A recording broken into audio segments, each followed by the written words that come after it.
And thank you, Mr. Fernandez, for this very kind introduction. I wonder whether my husband would like more Kristalinas. He sometimes has hard time with one. But it is,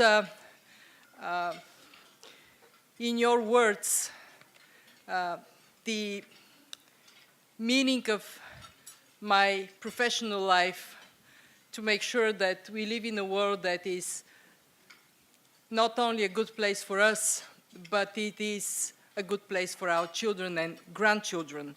I am extremely grateful to you, to Mr. Latif, to Dame Sackler, to the entire Foreign Policy Association for the honor that you have granted me tonight.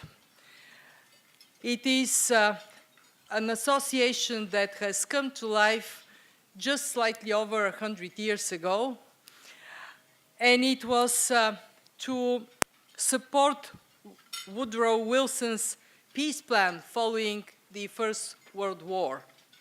And as we know, this plan didn't quite succeed. We had a second war to follow, and it was in the end of that war, 1944, when my organization, the World Bank, and the IMF had been created. And the objective of that creation was not only to do what Woodrow Wilson wanted, to have peoples and nationalities with the right to live on equal terms of liberty and safety, but also to have a world where there is opportunity and prosperity so nations and people can live in peace. And I take it with great pride that for 75 years, the World Bank has been serving exactly that cause, to support countries to prosper so there can be more peace and security for all. We have been helping countries to rebuild after wars, from the days of the Second World War to today in Iraq or Afghanistan. We have helped countries reform after communism, my country being one of them. And we have been supporters of growth and trade because we know that when nations trade with each other, the opportunity cost of war goes up, up, up. One fact for you to kind of add to your salad. In 4 decades, between the 70s and last decade, world trade has increased 7 times, 7-fold increase. And at that same time, the casualties from conflicts dropped by 94%. When there is prosperity, there is peace. Our organization has been incredibly fortunate to be supporting a journey towards reduction of extreme poverty in the world.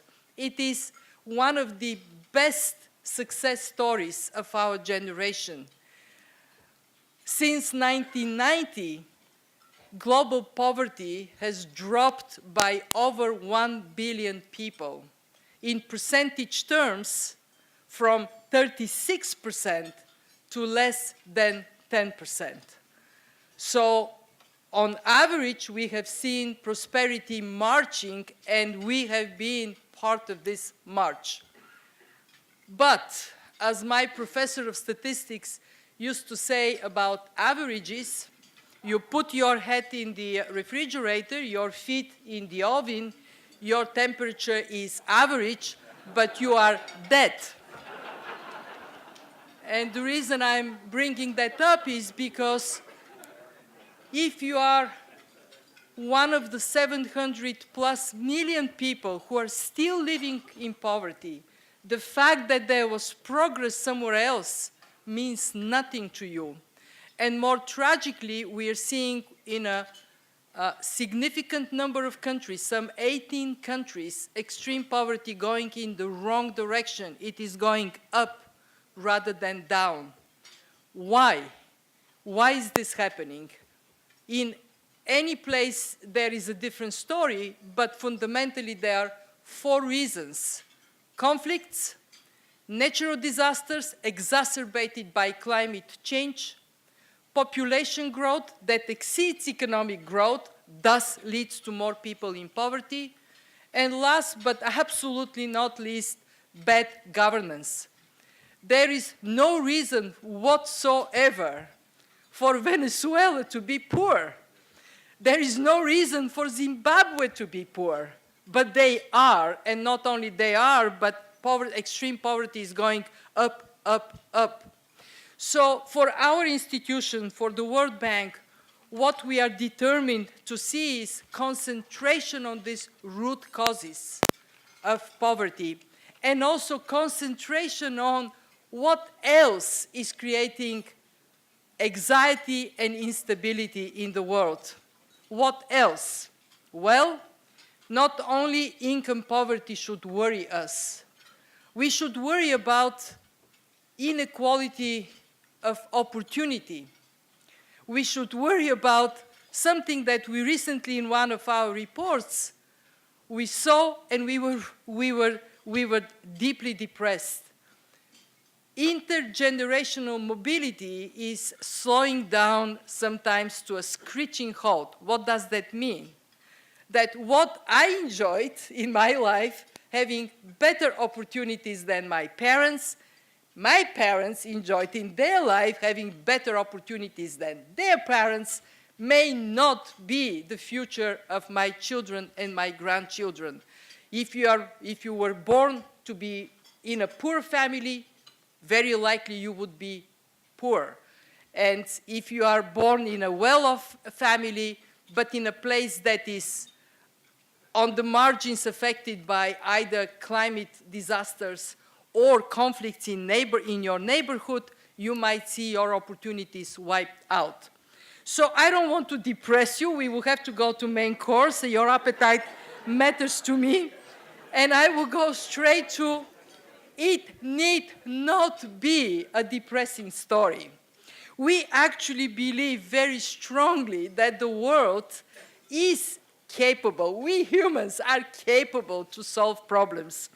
And that means support entrepreneurship and private sector development, help countries build resilience to shocks, resilience to what climate presents today, improve productivity. We know it is not going up, but there are ways in which we can, through lifelong learning and skills development, improve chances for more productive populations, link them with technology, with finance, with infrastructure, and of course address institutional weaknesses.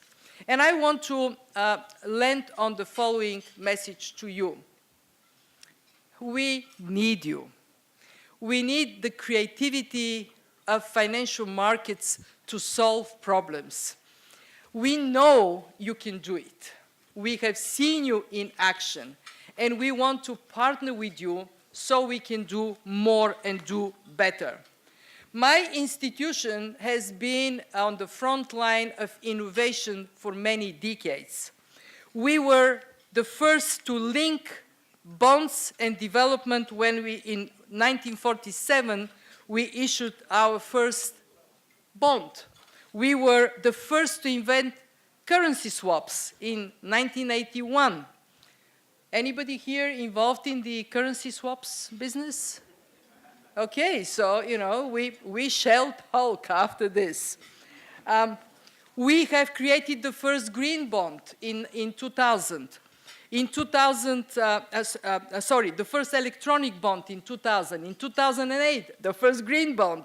In 2017, the first pandemic insurance bond issuance done by the bank. Last summer, the first global blockchain platform-based bond called Bond I.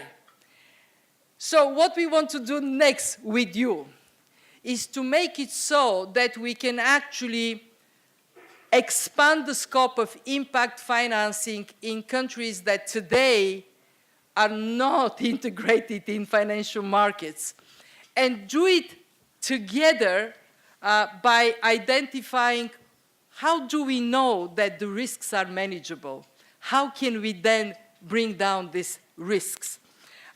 We would have in a month or so our spring meetings, and I want to invite those of you interested in these issues. We would be issuing our flagship report on impact investment. We would launch our operating principles for impact management. We want the first wave of signatures to happen there. And if I see some of you at that time with your pen in hand, I would be the happiest woman on this planet. Let me finish with a message to women. We are here, we are more than 10 years ago, and more we will be in the future. Tomorrow is International Women's Day. I cannot think of a better moment to be addressing you as the first in the history of the World Bank, well, interim, but still the president of the World Bank. So, ladies and gentlemen, thank you and have a great evening.